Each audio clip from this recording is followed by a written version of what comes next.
do want to talk about some college football predictions. This is Yep. the first week of the upcoming bracket, hmm which I don't know about you, I'm very excited to see. Yep. There's one game on Friday and then two games on Saturday. That is correct. The first game that we're going to be getting this upcoming Friday is going to be Dame against Indiana, which should be a good one. I think last week we definitely went through who we're going to see for the championship, how the brackets are going to look as a whole, but we could definitely go into like individual games on this one. Derek, what are your thoughts on the first one, Dame against Indiana? I think that obviously Indiana has been playing very well, but they haven't versed as good of teams in my eyes, and they're going to be going against a very good team at Notre Dame. They're going to struggle massively. I would say this though, if Indiana starts out strong, they'll have a chance, but they need to start out strong to make sure they win that game. Otherwise, the Notre Dame coach is going to have a scheme running very well, and there's obviously they're going to run it down their throat.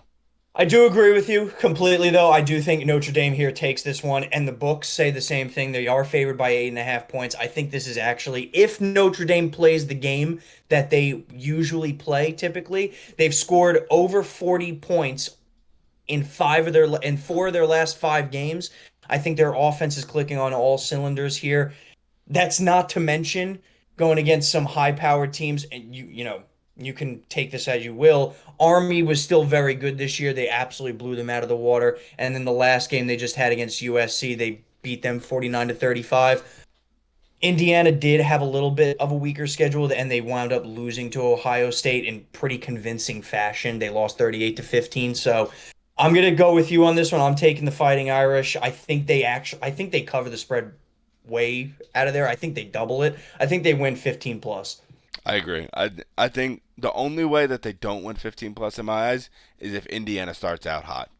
They would have to make first drive stops, and I'd say they have to start off the game either up 10-0 or up 14-0.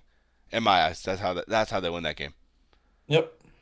And correct me if I'm wrong. The next game, which is Yep. on The next game on Saturday afternoon, I should say, 12 p.m. Eastern, we got Penn State against SMU. I'm going to start off in this one only because last week I have the Nittany Lions winning it all here. So you can moron. obviously see where I'm going with this one, where I think who's going to win.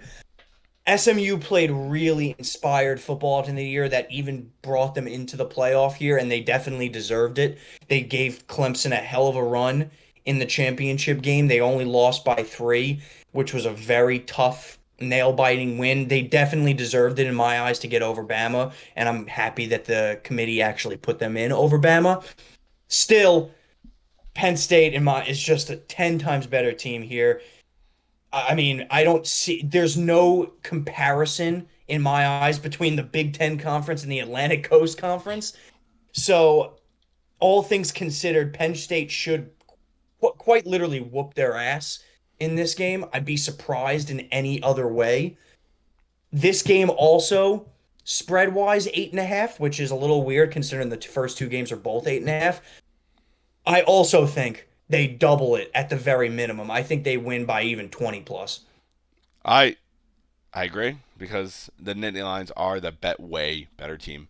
Let's be real. SMU, obviously, what you did say is that they did play very inspired football against Clemson. They are I do moderately agree with you to where they made a making over Alabama. I'm only saying Alabama should have made it on like one side is because they have a harder conference than they do, and they're going against harder teams. And I see like their two out of their three losses was to unranked teams, Alabama. So I guess like it understandable to why SMU made it. They were in the championship, but I do unfortunately think they're going to get railroaded. I don't think they stand a chance against the Netherlands. Look, yeah. Look, it's the truth. They, like you said, they played inspired football. They deserve to make the playoffs based on how they were playing all year long. I don't think they even come close to beating Penn State. I don't think they've played a Penn State caliber team all year.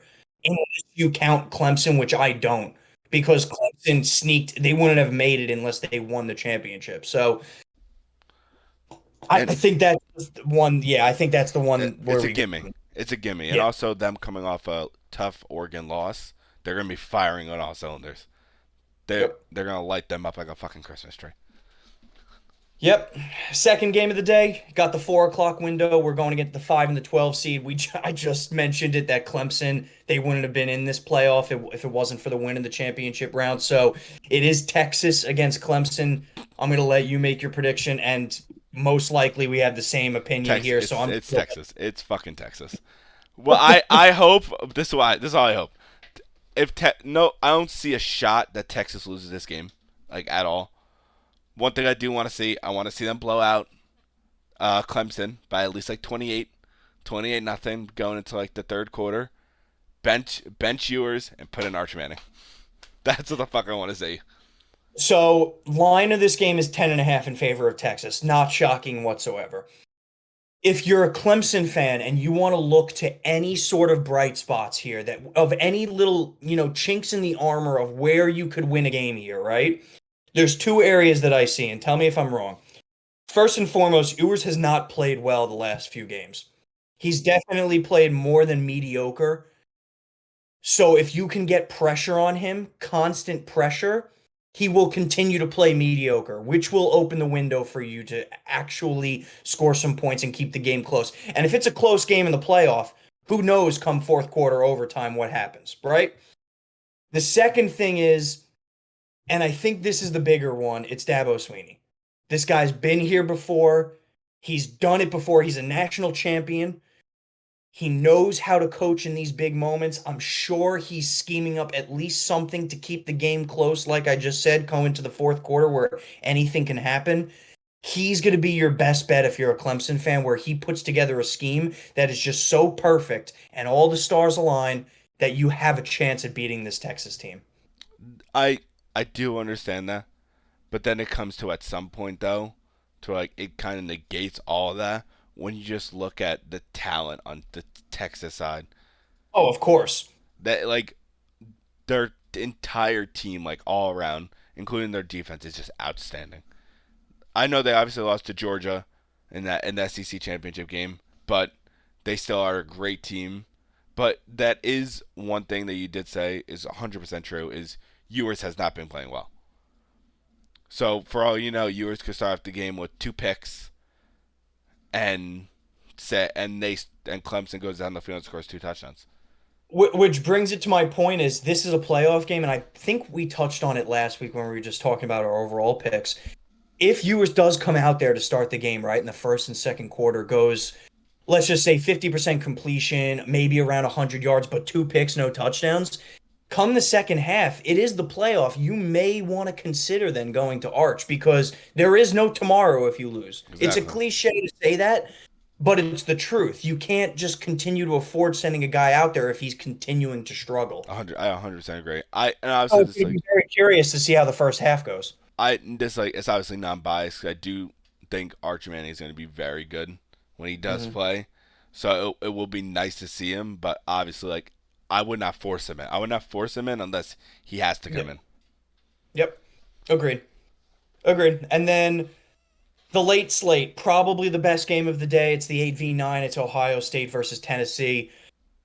The spread here is a little large for my liking. It's Ohio State favored by 7. I don't like that. I think that should be a lot closer, like 3.5, 4, just because these two teams really aren't that far off in terms of talent, in terms of wins this year, in terms of losses. They're both 10-2. They've both played really good teams. I don't see why Ohio State is favored by, that heavily, especially coming off a loss Against to Michigan. Michigan in their championship where they only scored 10 points. Yeah. It's a little surprising to me, but my prediction for it, I'm going bold, man. I'm taking Tennessee money line outright. I think Tennessee wins this one straight up. I think Ohio State is a little bit overrated just because they have, a couple of wins against like an Indiana and a Penn State. But I don't know. From what I saw last game, and this is definitely recency bias based on what we saw in the championship round, but they didn't look good against Michigan. And I think if Tennessee tries to emulate what Michigan did on the defensive end, you're going to be able to stop this Buckeyes offense. And I think Tennessee's offense is much more dynamic in terms of big plays and explosive plays. I do agree with you, but the just how I see it, I do think that Tennessee will win this game. But then there's also the side of me to where it goes to coaching, goes down to the schemes, and if I had to trust in a coach to win this game, it would be Ohio State's coach. I think that he's going to put together a great scheme to stop Tennessee's, because Tennessee does have an underrated offense in college football. It's a Mm. very good offense, and they have a very good defense. They have a bunch. Yep. They have I be, I don't remember his name exactly, but he's an end, and he's going to be drafted high in the NFL. The only thing that scares me with my pick in Tennessee is why is the line -7 in favor of Ohio State? Exactly. What It's a is little, it's a little suspect. Yeah, but obviously you are 100% right. They did come off a tough loss, and this like I'm not like saying this like in a wrong way to like towards you. Every year Ohio State versus Michigan, so it's technically like it's not a championship game because in the Big Ten championship game it was the Oregon versus Penn State. Yeah. Yeah, But, yeah, no, but like technically it's like their championship game. They versus each other every year. They have a trophy for it and everything. To where, but that is a tough loss to lose to Michigan because they systematically have like done very well against them, and to see them lose that game, I it's mean, it wasn't even like in college playoff in college fashion where it's an absolute barn burner and you're slinging the ball. There's no defense whatsoever. They lost 13-10 against a Michigan team that lost more than half of their team since their championship year last year, where they're 7-5 on the year, 5-4 in the Big Ten. I just I don't see it doesn't make sense to me how Ohio State went in there and lost that game. I I That's the concerning part for I me as an Ohio State fan. the only thing like obviously like it's those are big games, and there has been times obviously to where like hypothetically Michigan State has beaten Michigan when Michigan has been the better team. It Yeah, happens in those games. That's how I'm seeing it. Obviously, it's a rough loss to lose to yeah, Michigan after having a bad year, but I think that they will bounce back and win this game. yeah. Okay. So going into I don't know how this is one thing I don't know how like the brackets work to where if say Clemson wins, do they verse the best No. team? So from what how college works is it's decided brackets already. So no matter who wins Clemson, Texas, they're going to be playing Arizona State. Okay. No matter who wins Tennessee, Ohio State, they're playing Oregon, Penn State, SMU, they're playing Boise, Indiana, Notre Dame, they're playing Georgia. So no matter how it goes, it's not like I know what you're saying. It's not like how if the lowest seed wins, then they're going to be playing the highest seed like in Oregon. No, that's not how it works. And who does so if who versus Georgia? What team? So it would be Dame, Indiana. This is one thing I will say though, is that if this might be like me saying a crazy statement, but I think whatever team is going against Georgia is going to walk them down and beat them down.